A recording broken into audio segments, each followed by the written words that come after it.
By the end of this section, you should be able to explain the principle of cross-matching, discuss the importance of major and minor cross-matching, enumerate and prepare the equipment and materials needed in cross-matching, perform the cross-matching procedure properly, report and interpret cross-matching results accurately, determine the appropriate blood and blood components for possible transfusion. Define what is compatibility testing. Compatibility testing is a collection of serologic procedures designed specifically to ensure the safety of blood transfusion. It is not just a single test.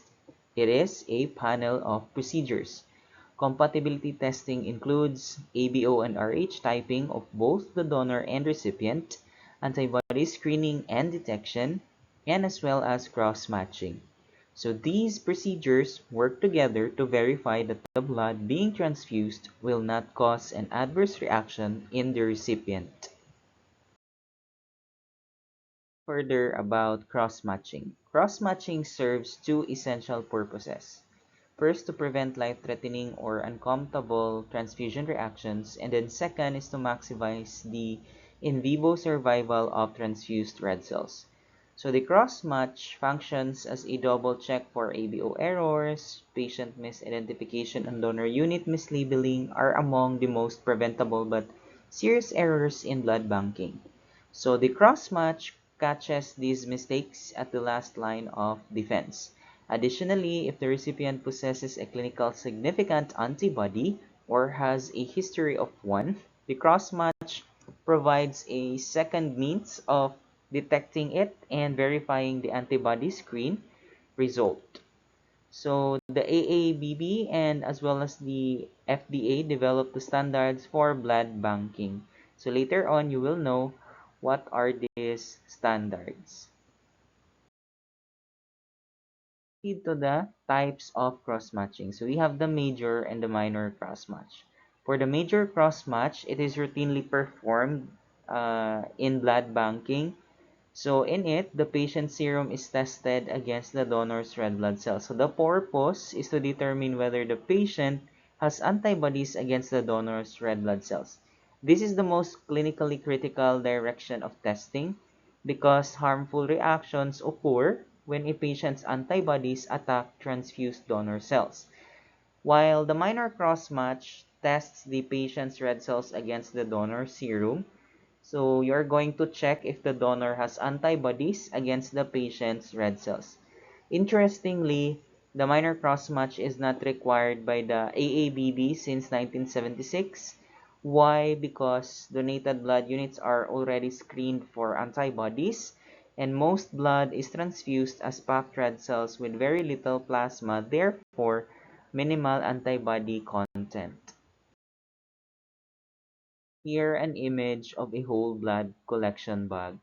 So this is the physical vessel at the center of every blood banking and transfusion medicine operation.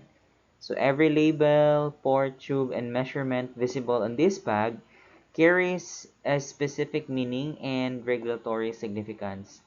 So this is not simply a bag of blood. So it is a highly regulated, carefully engineered medical device containing a life-saving biologic product.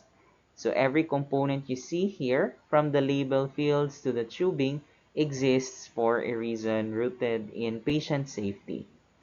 So in here, donor cells are taken from segments that are attached to the unit itself, and then the segments are a sampling of the blood and eliminate having to open the actual unit.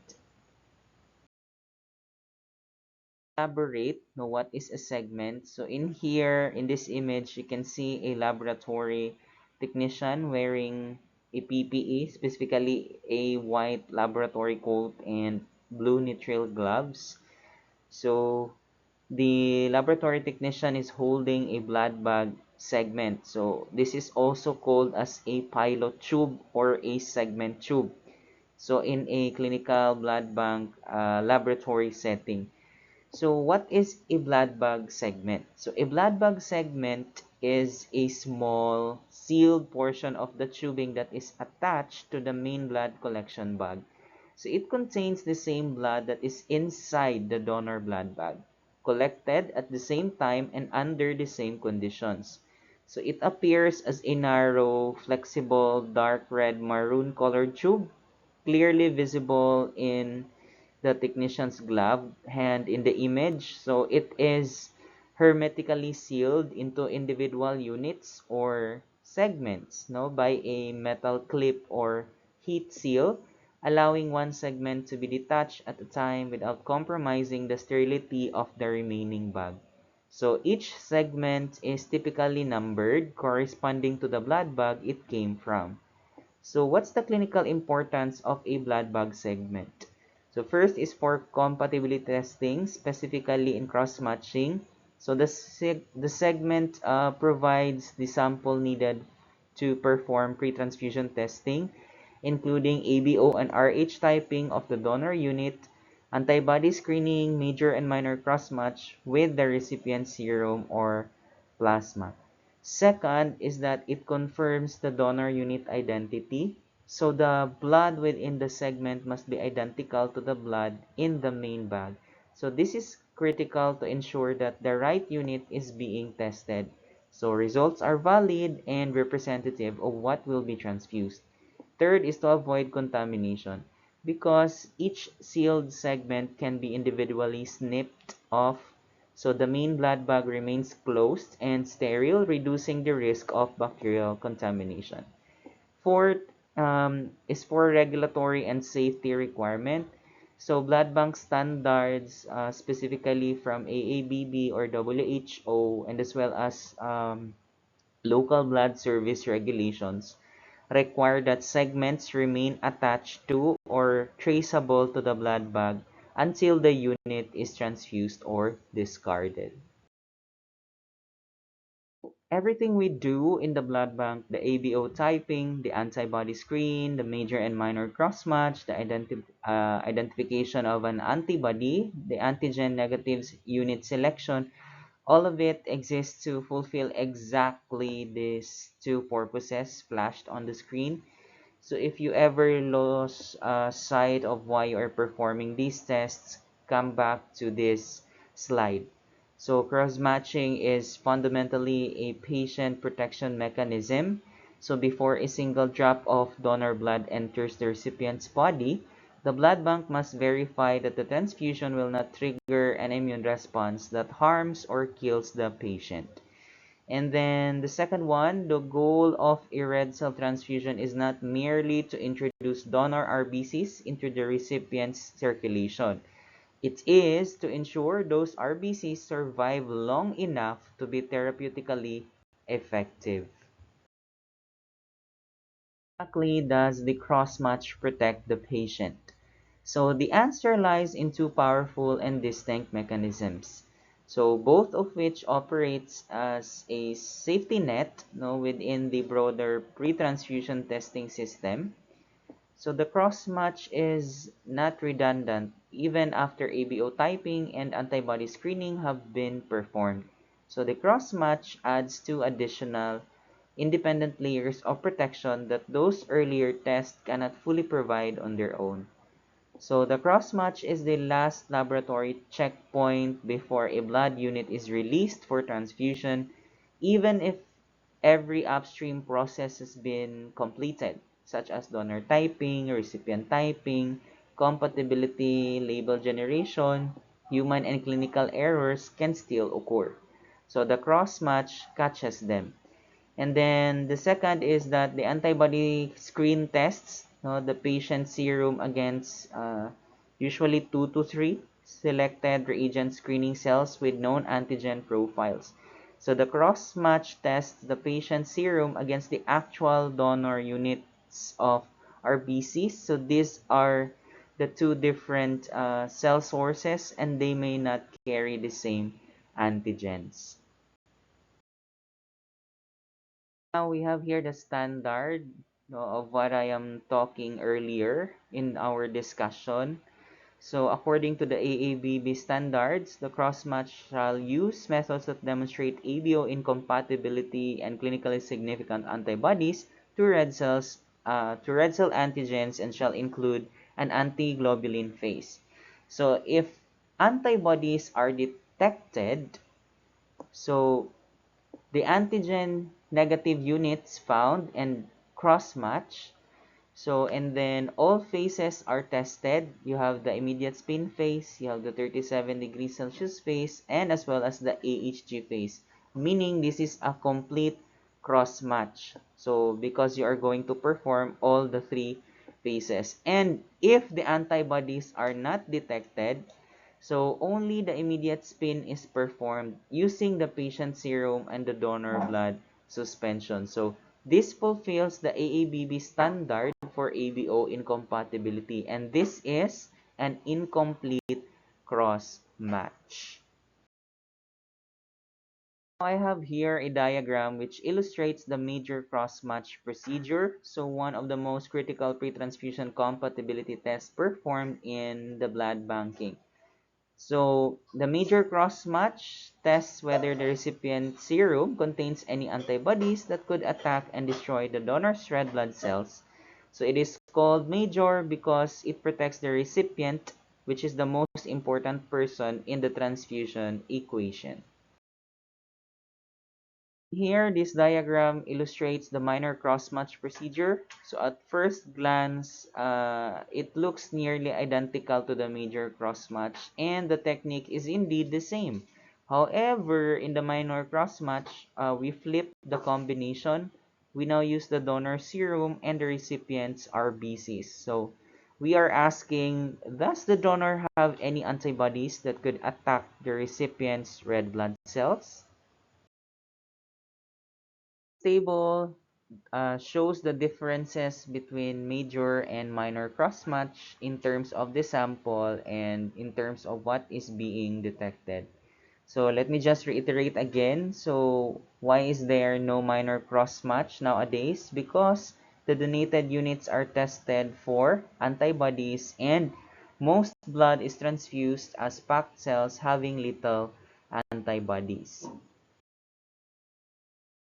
To the phases of cross-matching. So the first is immediate spin phase or the room temperature phase, or also known as your saline phase.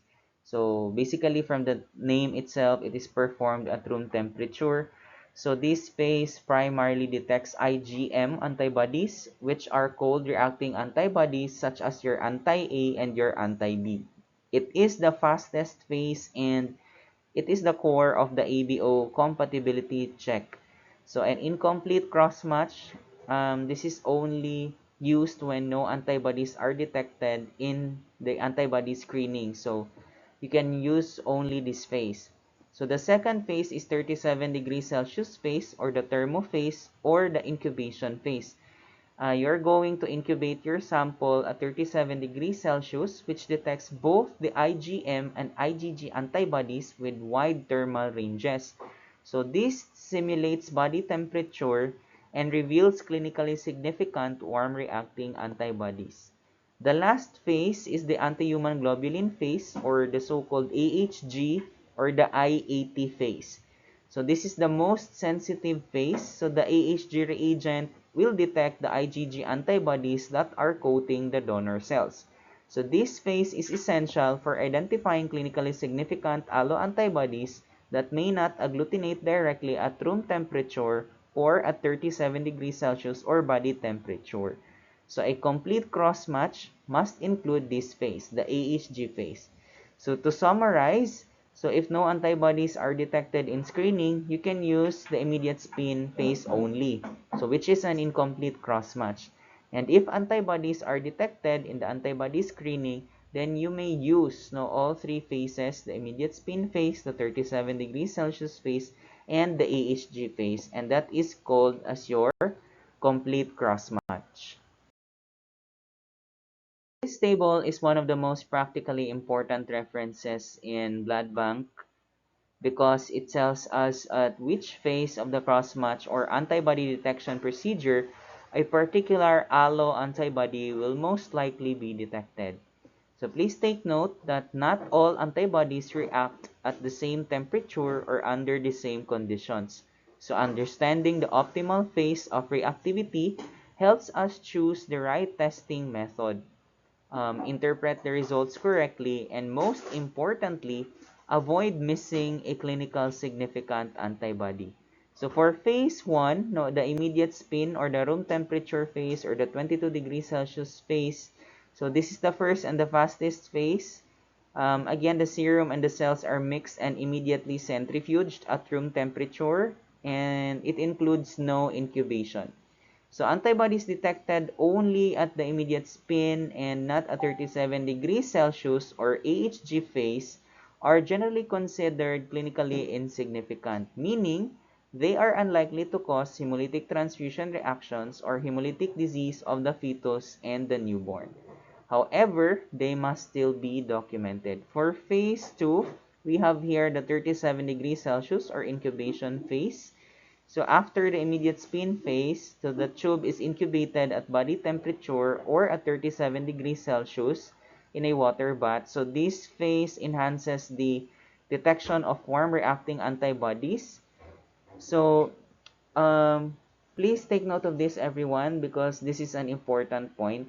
So the same antibody, let's say anti-D, may only appear at the AHG phase at low titers, but at 37 degrees Celsius incubation, if the titer is very high, so the titer affects the phase of detection.